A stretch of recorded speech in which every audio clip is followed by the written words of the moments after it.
Let's see if I get this guy before I flew off. The word down there. Yeah, there's a couple of them. Now I see different sizes on the birds, on those crows. I don't know that much about them. Now some chick is into bird watching. Wants somebody just to go bird watching with her. They contact me. We can go. I do anything once. If it's exciting, I'd probably enjoy it actually. I'm becoming a bird guy from these crows.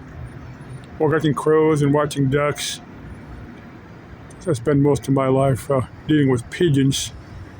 Just don't particularly care for pigeons. Don't hate them. Just don't particularly love pigeons. See, there's one right in the shadow there. I don't know if you can see him. I'm going to comment on several things here. I'm uploading. I did 2 videos from Altamar Park on my camera and 2 on my phone. Sometimes do that in case one of them doesn't come out. I've still got something else. I can drive over there in 5 minutes time, so it's not like I'm making a special trip or anything. I wanted to get over to that school on a Saturday morning when there wasn't any kiddos over there. Yeah, let me just watch that guy up on the wall. Want to get over there with my meter. Now, maybe 6 months, year, 2 years. I don't know. One video I'd posted from Altamar Park. I think it's right after they built it. So it's actually before I bought my field strength meter. I just showing those lines. Somebody commented on my video they wouldn't send their kiddos to school because it's too close to those lines. But I personally believe that the school is far enough away from those lines that it's not going to be a health.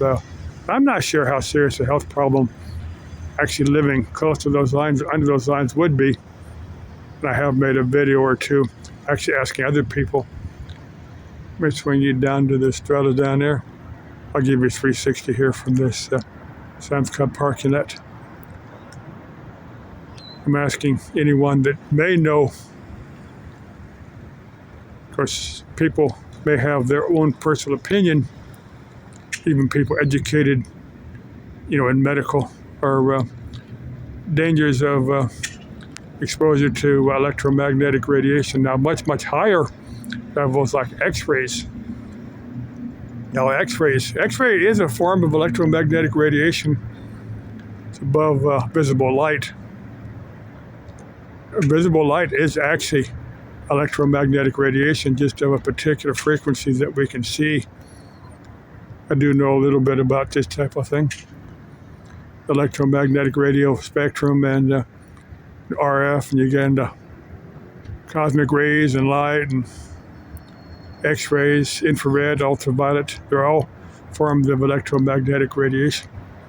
Now, hard X-rays, they're much more intense.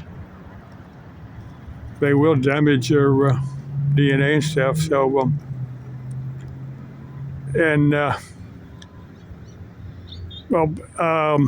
want to say, like nuclear alpha beta particles. That's radiation that's a little bit different from, but there are forms of electromagnetic radiation coming out of nuclear decay. And there are alpha and beta particles, which are different. Very, very mild radiation won't hurt you. Much more intense will damage DNA, damage your cells. There are people that have been exposed to high levels of radiation that, places like Chernobyl, or that one nuclear Russian sub. Trying to think of there was a movie made about this, the sailors that actually died from that accident on that sub. But anyway, it takes much more intense forms of radiation to do any cell damage. Of course, maybe even the milder form over longer periods of time, maybe that does do cell damage. Anybody that's got opinions, chime in here. Okay, I'll go back to my uploads and downloads because I'm going to be here about another half an hour before I finish everything. I've got the latest version of Ubuntu Studio. I'm going to copy that to a thumb drive and I may not install it on a hard drive, but I'm gonna at least take it around on one of my laptops. Hey, I did find, so I've got about 3 or 4 laptops that will boot up. I need to check that other one, see what I can do with it. I've got about 4 that, I've got about a dozen of them that I've completely pulled apart. There are various things wrong with them. Some of them I need to see what I can do with them. Okay, bye-bye. Love y'all. Let's keep life interesting and exciting.